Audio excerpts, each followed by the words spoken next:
In this simple video tutorial, I'm going to share with you how you can change your TikTok account from personal to a business account.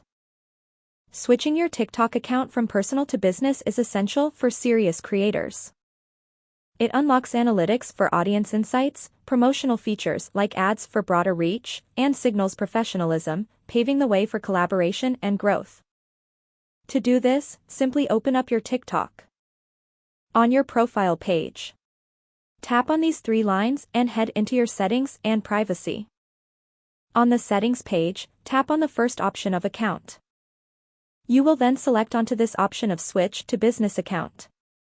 To be able to switch your account type, make sure you have a public account. So if it's private, just get back and switch to a public account and then come back here to finish up these steps. That's how easy it is to switch from TikTok personal or creator to a business account. If you have any questions, just let me know in the comments section down below.